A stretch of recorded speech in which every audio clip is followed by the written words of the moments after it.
E aí, como é que você tá? Podcast Caos Corporativo na área. Ele tá me imitando? Não. Ainda não. Tava com saudade de vocês, meninos. Também tava, ela voltou! Aqui, Amanda Costa. E eu, Alberto Reutemann, que alegria, mais um episódio. Aqui Anderson Barros com vocês. E a Amanda só queria saber de trabalhar, não queria mais saber de podcast, mas a gente convenceu. Ela veio! Sempre! E hoje, aqui, na nossa temporada O Presente do Trabalho, para falar de burnout silencioso, com uma convidada especial, doutora Samantha! Doutora Samantha Smith Brito, que é psiquiatra integrativa. Bora hoje falar sobre o que é de verdade esse tal de burnout. Como é que ele se instala de forma silenciosa? Como conseguir descobrir aí os primeiros sinais para não cair nessa roubada. Estamos começando! Roda a vinheta!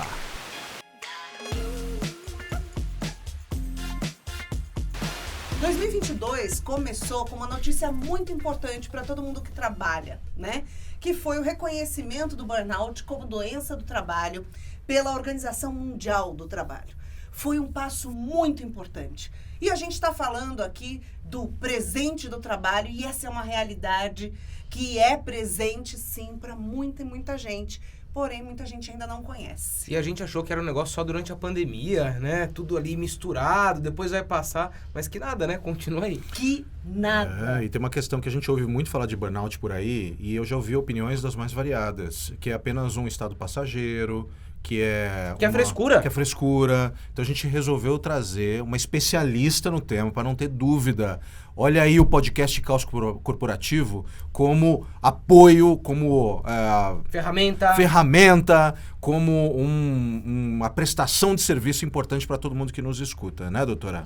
É isso mesmo, Alberto. Eu costumo dizer assim que na psiquiatria o papel fundamental do médico é levar informação para as pessoas, né, para os pacientes, né? E como o Anderson falou, a questão da pandemia trouxe muito o trabalhador para dentro de casa, né? Essa questão do home office ficou muito sobrecarregado para todo mundo, né? E aí começou a aparecer muitos pacientes com essas queixas, né? De burnout, no caso. Então vamos começar tirando dúvida aqui, né, Amanda? Isso. Doutora, quais são os sintomas que devem fazer as pessoas ficarem alertas? Porque assim, nervoso todo mundo fica, ansioso, é difícil achar uma pessoa que não seja hoje em dia, né? Estressado. Até por conta estressado, né? impaciente. Mas quais são os sintomas que a doutora acredita que assim, que a pessoa precisa ficar de olho e falar assim... Acender a lâmpada. Na verdade, acendeu a assim, lâmpada, isso pode ser burnout. Todos esses sintomas que você falou são sintomas de burnout já, né? O burnout, ele é uma doença silenciosa.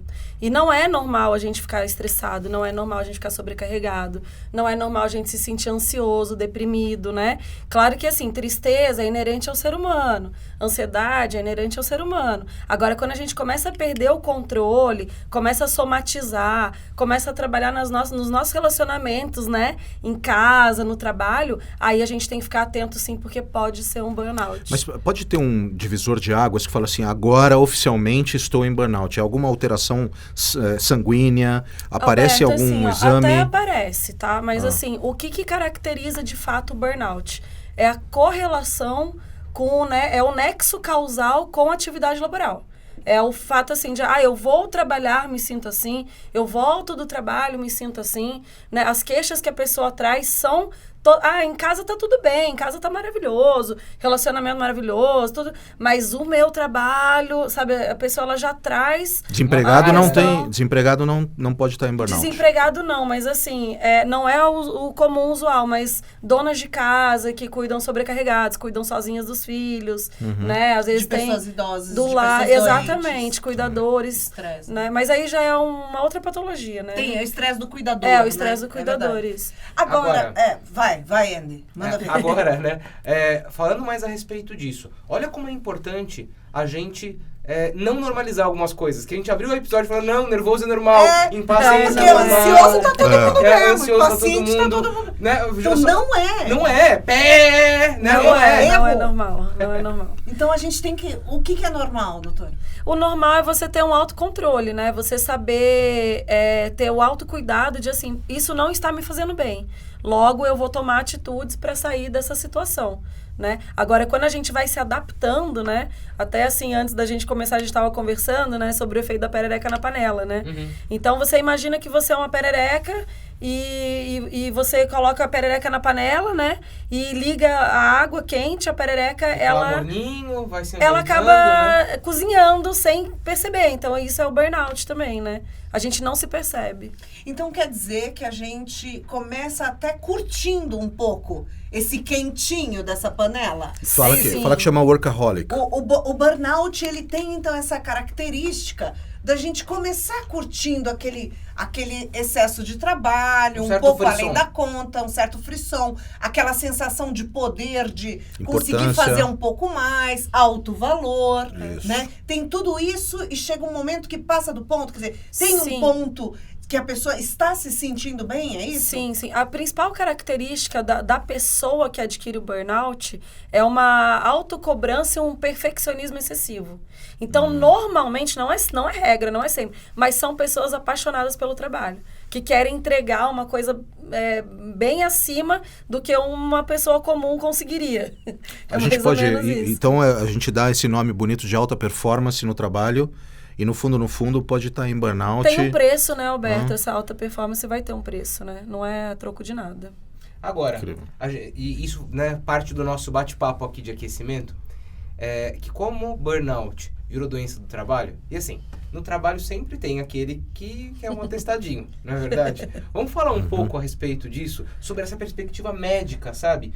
Do como que um profissional da medicina, puxa, isso aqui realmente é alguém que está querendo tirar uma semana, tirar uns dias, ou é realmente alguém que está precisando de apoio, de ajuda, está num momento ali de situação difícil, precisa de cuidado, precisa de atenção. E quando é o momento de afastar mesmo, né? Porque tem hora que tem que afastar mesmo. Quando é burnout mesmo, tem que afastar total da atividade laboral, né? Inclusive, o empregador, ele é até proibido de acionar o funcionário quando ele estiver afastado, né? Nem um e-mailzinho, nada, uma mensagenzinha, nada. Faz parte do tratamento. É um tratamento. Um tratamento. Mas assim, Anderson, é difícil você saber, né? É muito fino, né? Essa ponte entre o trabalhador que tá ali na malandragem, né? Ou aquele que tá de fato precisando de apoio. Normalmente é uma pessoa que já tá passando em consulta, ela já tá fazendo um tratamento e a gente vai identificando isso longitudinalmente, assim, sabe? E doutora, qual que é o caso mais grave que a senhora já viu de burnout? Assim, existem fases, né? De burnout. Eu queria que você desse aí algumas distinções São quantas fases que existem de burnout? Assim, são 3 fases, Alberto, mas não necessariamente as pessoas vão passar por essas fases, tá? Pode Tem pular. gente que já vai direto para a última, tá. né? A segunda é bem comum, que é a fase de muita irritabilidade, né? Perda do controle ali, né? Do controle de impulso. Grosseria, irritabilidade, labilidade emocional. Isso é a fase 1 ou 2? É a fase 2. Fase 2. A fase 1 como é que é? A fase 1 é de alta produtividade, aquela pessoa que está super ansiosa, super proativa, ela está noradrenérgica, vamos dizer assim, né, em termos de neurotransmissores, assim. Ela tá dopaminérgica, noradrenérgica, então ela tá produzindo muito e tá ali naquela correria, naquela agitação. Aí na segunda ela já começa a ficar muito irritada, muito explosiva, e vem a terceira, que é uma depressão, que costuma ser bem grave, assim, de difícil manejo até, assim. Pra gente profissional, é difícil tirar a pessoa da depressão. E tem cura, doutora? Isso é uma coisa que a gente escuta por aí, né? Que entra em burnout é quase como um adicto, né? O corpo parece que fica entorpecido, você adormece, continua tendo uma vida, mais ou menos, mas se começar a trabalhar de novo demais, volta com força total? É mais ou menos isso? Sim. Não? Na verdade, assim, quando a pessoa chega no terceiro nível, Alberto, dificilmente ela vai voltar. Porque ela chegou, assim, no fundo do poço mesmo. Esgotamento total. Esgotamento total, assim, até a nível de hormônios, de neurotransmissores. É muito difícil ela retornar, ela fica bem mal mesmo. Doutora, e como é que as empresas podem atuar, né, para evitar esse tipo de situação? Porque isso é importante. Como é que a gente faz, enquanto empresa, para evitar, para trazer esse olhar e, de repente, até se antecipar ao próprio colaborador que está ali como uma perereca na panela fervendo e não está percebendo, né? Como que a empresa se antecipa a isso? Boa. Essa é uma ótima pergunta, né? Porque se isso fosse feito de antemão, com certeza a gente não teria tantas pessoas sofrendo de burnout hoje em dia, né? Então, assim, a gente tem que tomar medidas que são profiláticas, né? Por exemplo, dependendo da empresa, claro, dependendo de como é ali o trabalho da pessoa, mas assim, descansar a cada 1 hora, 10 minutos, ter programas de alongamento, de meditação, também são importantes. Estimular a prática de atividade física. Hoje em dia a gente tem empresas que fazem isso, né? Tem empresas, inclusive, que tem como pré-requisito o funcionário fazer atividade física também. Olha só. Deus, vou ter dificuldade de arrumar emprego, gente. Se eu precisar arrumar um emprego, eu vou ter dificuldade. Sério, pré-requisito? Tem empresas que estão fazendo... Atenção, você é sedentário! Agora virou pré-requisito fazer atividade física. Quesito de empregabilidade. Pelo amor de Deus, para! Não pode ter também salgadinho, bolo também, isso é muito importante. Aqui na Escola do Caos a gente tem dançou. tudo isso. Agora, eu queria fazer a seguinte pergunta, Samantha. Existe alguma atividade que tenha maior propensão à incidência de burnout? Ou seja, trabalhadores mais operacionais têm mais ou menos burnout, trabalhadores de determinadas funções têm mais ou menos burnout. Existe algum tipo de análise nesse sentido? O ramo de atividade, assim, bancário, sim. por exemplo. Existe, mas há controvérsias, tá? Como é uma doença relativamente nova, né? Como a Amanda falou, que foi em janeiro de 2022, que entrou como doença ocupacional, a gente não tem estudos suficientes. Mas, assim, por enquanto, que a gente pode afirmar que eu não concordo muito, mas, assim, são trabalhadores da área da saúde, policiais e professores. São as classes que mais estão propensas a adquirir burnout. Mas, na minha prática, no meu consultório, eu sei que pode acontecer com qualquer pessoa.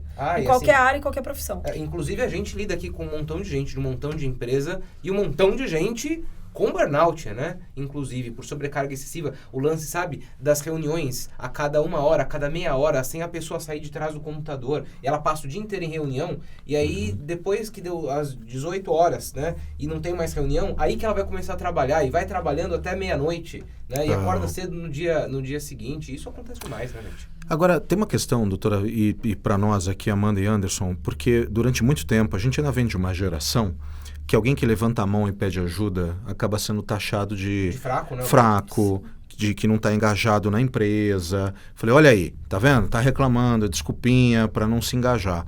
E a gente vê que é uma questão muito séria, que os nossos tempos, inclusive, estão aflorando e deixando claro.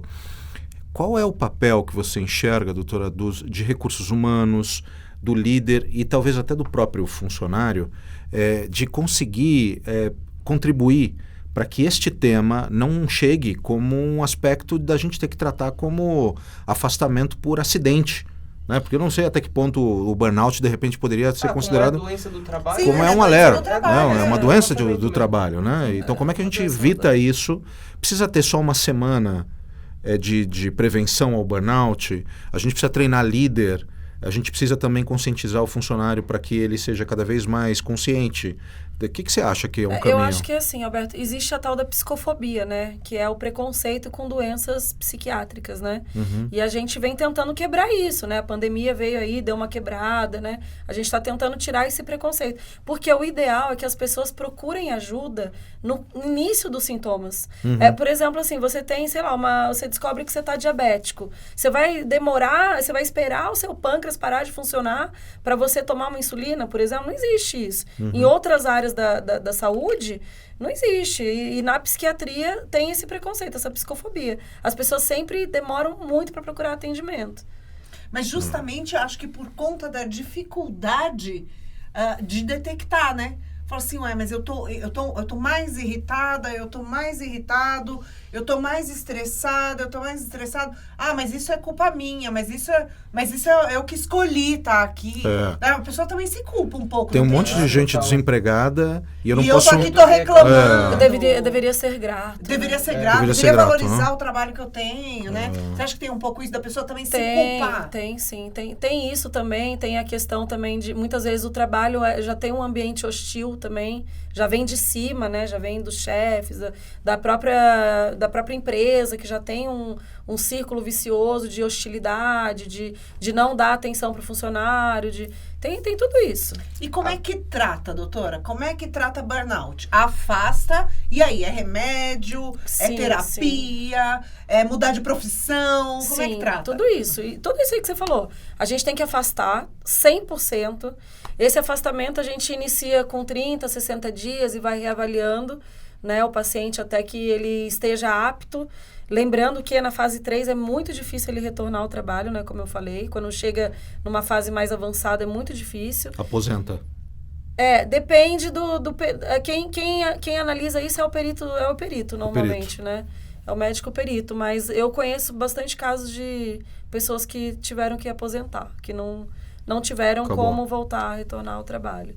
E com medicamento também, o medicamento vai tratar os sintomas, né? Então, se tem depressão, se tem labilidade emocional, chega a ponto até, muitas vezes, de ter depressão psicótica. A pessoa pode vir a ter psicoses mesmo, e aí a gente trata esses sintomas. E a psicoterapia também é bem importante. Agora, é importante as pessoas, inclusive, começarem a dar ouvido para as outras. Porque as outras pessoas começam a dar feedback. Você tá nervoso, puxa, você tá diferente. Talvez seja uma boa prática, sabe? Perguntar para quem tá próximo, perguntar na família. Puxa, como é que eu tô, né? Tô no meu normal? Não tô? E tá com o ouvido aberto a isso, né? Isso acho que é um baita referencial, né? E acho que dos dois lados, né, Andy? Porque a gente gosta muito de falar um termo que a gente não gosta nas empresas, mas a gente combate, que é a tal da harmonia artificial, Verdade. né? Então, em todas as relações também a gente é contra essa tal de harmonia artificial. Porque às vezes você tá notando uma pessoa que tá mais agressiva, que tá mais nervosa, enfim, que tá acelerada, mas daí você não fala, porque você fala assim, vou sair de perto, tá nervosa, eu vou falar? Não vou falar nada. Ou você pergunta pra ela, tá tudo bem, ela fala tudo bem, então você fala, tá então pronto, tá bom. Tá tudo bem, tá tudo bem. Mas Então, você tá assim, vendo que não tá, né? Você E tá vendo que não tá. Então, assim, aí quem tá com o problema não ouve também o outro, né? Mas não porque não quer ouvir, porque o outro tá fingindo que tá tudo bem. Então, eu acho que é muito legal a gente fazer aqui um apelo para os nossos telespects, né? Se você tem uma colega, se você tem um colega aí de trabalho que tá mais agitado, que tá mais agitada, que tá nervoso, que tá estressado, que tá perdendo a paciência depressa, chega pra pessoa e troca uma ideia. Essa pessoa pode estar com burnout, né? E você pode ajudar essa pessoa a sair dessa antes de ferver na panela, né? Mas eu queria dar um alerta também, que eu acho que, assim, eu acredito que muito do burnout tenha também uma influência do líder daquela empresa. Sim, com certeza. Então, assim, se eu sou um líder que gosto de mandar e-mail de madrugada, os meus colaboradores começam a achar que aquilo é um comportamento padrão da equipe, né? Toda a equipe acaba se espelhando muito no líder. Então, se meu chefe me manda mensagem às 4 horas da manhã no e-mail, eu vou responder às 4h30. E aí eu começo a seguir muito do comportamento. Se o meu chefe começa a rodar e pedir muita alta performance o tempo inteiro, cobrar de mais resultado, o tempo todo eu não consigo mapear meu chefe. Então, por que eu estou falando tudo isso? Porque eu acho que os líderes têm que se conscientizar se eles não são burnouters, ou geradores de burnout nas pessoas. E o RH, por sua vez, tem que começar a fazer uma espécie de contagem. Aquele líder ou aquela líder já gerou 16 burnouts da companhia, não pode ficar mais aqui. Nesse sentido, doutora, dá para Sim. dizer que o burnout é contagioso dentro de uma organização? É contagioso. Você falou uma coisa muito interessante, porque assim, eu já trabalhei em alguns lugares que vários funcionários se queixavam de um mesmo líder, né? E aí eu ficava, gente, por que esse cara tá ainda na empresa? Né? Como se fosse um fungo ali dentro da empresa, né? E a gente tem que se atentar a Mas isso ele gera também. resultado. Então vamos deixar. É verdade. E É aí, duro. A que custo, né? a Dá que mão de custo? sangue, né? totalmente. É. Mas aí é onde a gente está avançando no mundo agora para as empresas começarem a ser cada vez mais ranqueadas, né? Pelos acionistas, inclusive, mercado, bolsa de valores, levando inclusive esses aspectos em consideração. Quando a gente fala a respeito, né, de ESG, a gente está falando tanto a respeito dessa temática, essa preocupação e cuidado com gente faz parte desse processo, né, gente? Totalmente. E outra, gente, como é que uma pessoa que está doente mentalmente, porque o burnout é uma doença mental, como que quem está doente vai produzir bem? Como que vai ser Impossível. criativo? Como é que vai inovar? Não dá, né? Impossível. É dar um tiro no próprio pé. Você não se atentar à saúde mental dos seus funcionários, você tá dando um tiro no próprio pé. E, doutora, tem uma coisa também que eu queria que a senhora explicasse, que é o seguinte, às vezes você tem um funcionário que está estressado, a gente está vendo que aí chegou o líder e fala o seguinte, dá uma semaninha de férias. Aí ele sai uma semana, 20 emenda a dias, sexta, emenda a sexta-feira, dá um dia pra ele, volta, no dia seguinte tá tudo igual. Isso não faz passar burnout. Ou né? ele sobrecarregou, porque muitas vezes o que a pessoa ele não não fez fez, naquele né? dia, É verdade. ele vai ficar sobrecarregado Eu na depois. Que vida, loucura. gente. É, Eu na vida, quando eu tiro uma folga, quando eu volto, ó, um monte de coisa pra fazer. Um monte de coisa, né? Sabe que às vezes dá até saudade lá do começo da carreira, né? Que no começo da carreira a gente tinha esse lance, né? Acabava o dia. Acabou, cara. E outro dia era novo. Mas né? você sabe que você trouxe uma coisa bem importante, Andy? A doutora falou de afastar, né? Então, assim, se tem esses sintomas sobre os quais nós falamos, afasta a pessoa por 15, 30, 60 dias, reavalia, não. E no caso de um empreendedor, doutora, temos milhares de empreendedores no Brasil. Foi uma ótima pergunta que você fez. A gente faz mini afastamentos. Então, assim, é importante ter momentos de lazer, isso é fundamental para a saúde mental. É importante ter momentos que você esqueça totalmente do trabalho. Eu sempre falo, tira uns dias de folga, vai dar uma relaxada, vai... Isso é fundamental, gente. Dá uma parada, às vezes, dá uma desligada. Mas sabe? e quando a pessoa fala assim, mas trabalho me dá prazer? Eu gosto de trabalhar. Fase 1 do burnout.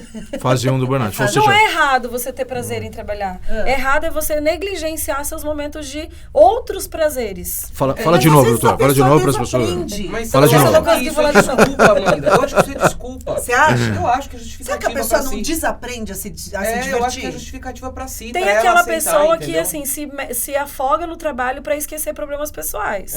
Isso também existe também, né? Mas eu- então a ideia é que a pessoa tire mini folgas e tenha atividades que não tem nada a ver com o trabalho. Por que isso é tão Exatamente. importante, essa dissociação? É justamente para você relaxar a sua mente e voltar de uma forma diferente.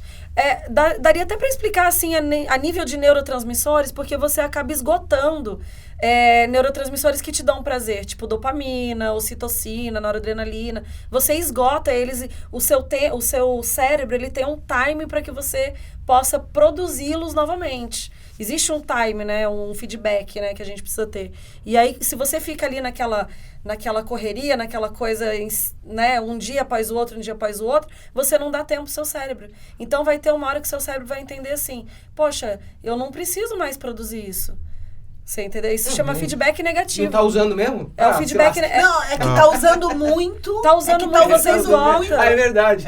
Tá usando muito Não e daí repõe. tem tanto que daí o organismo fala, não precisa se nem ferrar, repor. então. E isso na fisiologia chama feedback negativo. Existe isso em todas as... em termos de hormônios, em termos de neurotransmissores. Quando você usa muito uma coisa, depois ela esgota. É o que acontece também com o cortisol? Exatamente. Como que chama? Tem um nome, né? Como é que chama essa overdose de cortisol? Tem vários, tem fadiga adrenal, Fadiga cada adrenal. um dá um nome, né, diferente, assim, mas o mais usado é a fadiga adrenal, né? Doutora, o corpo da pessoa fica viciado em estresse, é isso? Conta, qual que é o nome ele disso? fica viciado em adrenalina e em cortisol também, ele fica viciado. Só que ambos vão se esgotar em algum momento. E aí você cai é como se você caísse no fundo do poço. Não isso tem que mais acontece no ânimo corpo. pra nada. Não tem mais ânimo pra nada. Fadiga adrenal. Fadiga adrenal. Por isso que eu ando de moto, gente. Você sabe que Fadiga. fadiga também é uma doença, né? Fadiga, ela tá lá no CID-10, na Classificação Internacional de Doenças. Fadiga é uma doença também. Cansaço. É, um cansaço extremo, né? E como é que a gente faz pra não confundir fadiga com preguiça, com desânimo? Com sono. São sono. sinônimos, né? São sinônimos, na verdade, né? Com uma diferença muito tênue uma da outra, né? A diferença entre veneno, como é que é? A dose, É a dose. a dose. É. Entre o Não, remédio e o porque às vezes veneno. a gente tá com preguiça também, né? É isso, tá tudo Não, bem. e não procrastinar? adianta. Procrastinar tem a ver? Procrastinar Quem tá procrastinando é porque tá doente? É um sintoma de fadiga também, de outras comorbidades também, de outras doenças, pode ser também. Então, doutora, a semana de trabalho de 4 dias pode ser benéfico para um monte de gente, então? Sim, com certeza, dependendo da atividade laboral. Mas, Seria Roberto, interessante. eu acho que isso é uma baita numa falácia. Você acha? Eu acho, gente. Sabe por Eu quê? super... Polêmica! acho. no Viciado em ar. trabalho, o olho dele até brilhou. Eu vou explicar. Isso vale um podcast, inclusive, Vale, né? claro que vale, porque é o seguinte, gente, eu já vi algumas organizações que estão implementando essas práticas e já falei com algumas pessoas aí. Uhum. E é o seguinte, então agora, Alberto, só trabalha 4 dias. Sim. Mas Trabalha por 5. você tá fazendo ali a coisa acontecer, que Uhum. você faria em 5, nos 4. Ou Não, seja, me engana que eu gosto, né? Entendi. É isso que Não, mas acontece, você gente. não acha que existe Eu a possibilidade adoraria da pessoa trabalhar ser 4 mais dias, produtiva, gente. ser mais objetiva, estando melhor, podendo se concentrar mais no trabalho, porque naquele um dia da semana ela foi às consultas médicas que ela precisava ir, Amanda, ela cuidou Aí da você família. entrou, ideal. você entrou num aspecto bem interessante. Porque, na verdade, é como eu falei, a gente vai prevenir o burnout. Não é diminuindo o carga horária, não é mudando a rotina de trabalho. É com prática de atividade física. Quem tem empresa pode colocar, sei lá, yoga uma vez por semana, práticas respiratórias, práticas de mindfulness, colocar alimentos mais saudáveis. Tudo isso vai ajudar a prevenir o burnout.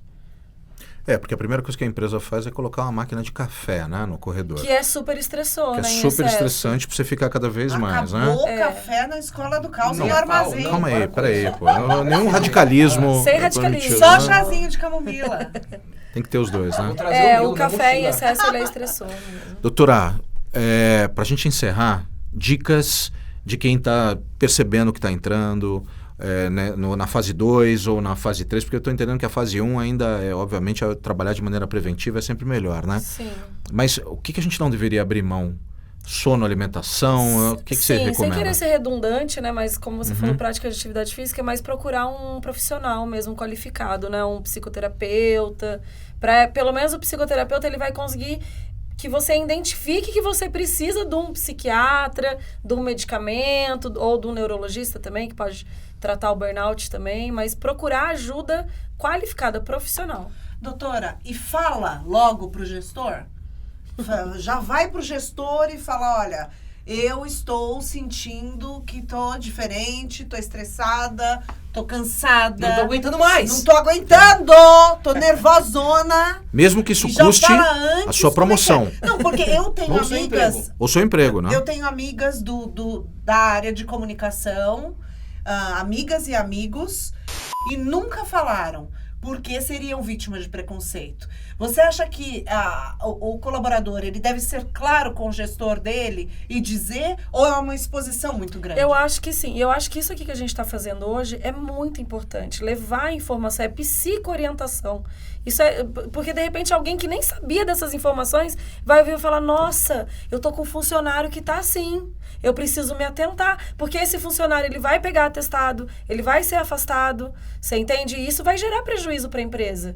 Então, ele tem que saber, tem que ter essa noção da importância do tratamento. E o colaborador fala ou não fala? Fala, tem que falar, claro. Falar como? Às vezes a pessoa não sabe como falar, doutora. É assim, querido chefe. Vamos lá. É o seguinte, eu tenho andado muito estressada, eu estou me sentindo sobrecarregada, né? Eu estou sentindo tais sintomas, tipo, não estou dormindo, estou chorando muito, estou muito irritada, né? Eu gostaria que fosse remanejada alguma coisa em relação a minhas atividades, a cobrança, a carga horária, que seja. E o gestor vai tomar atitude, né, mais cabível pra adequada, isso, né? E assim, e se a sua empresa não respeitar esse tipo de coisa, senão que você tá na empresa errada. É, muda de Sim, empresa. pois é. Muda de empresa. Mas é Pois duro é. falar isso, né, Anderson? Porque não sei. Acho que a gente pode dizer que uma minoria das empresas respeitam esse tipo de É que a gente vive posicionamento. num país mudando, muito né, Amanda? complicado, né? Mas assim, eu tô com um caso também de uma paciente que ela tá numa empresa bem tóxica.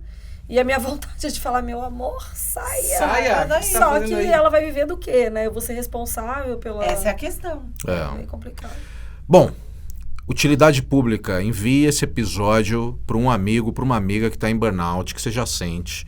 Escute isso e ouça novamente, ou então assista novamente esse episódio várias vezes para tomar coragem, falar com o chefe, falar com as pessoas, com o chefe do chefe, com o RH. E a sua vida não é só sua, né? Se importe com as pessoas que trabalham contigo, mas se importe mais com você e com a tua família. Antes da gente dar tchau, doutora Samantha, onde as pessoas te acham? Ah, muito bom! Eu tenho um site que é Integrativa Psiquiatria e tenho o Instagram Psiquiatria Integrativa. Muito bem. Segue lá, ó, Arroba. para mais dicas. Ela sempre grava uns vídeos super legais, sempre com uma linguagem Obrigada, muito gente. fácil da gente entender e sempre, claro, sem perder a profundidade, @psiquiatria integrativa e Integrativa Psiquiatria. www.integrativapsiquiatria.com.br. Doutora Samantha Smith Brito. Que alegria, que honra. Obrigada pela aula. Obrigado, doutora. Obrigada, gente. Adorei. Cuidem-se. Bye, Cuide-se bye. você aí em casa. Agora, é o seguinte, se você achou esse conteúdo relevante, de verdade, se você acha que ele pode fazer a diferença na vida de alguém, faz que nem o Alberto falou, compartilha e também se inscreve no canal, ativa lá o famoso sininho, porque daí você sempre vai ficar por dentro quando a gente soltar um conteúdo novo por aqui. Obrigada, um beijo, seja feliz. Fui! Tchau! Tchau, tchau, tchau.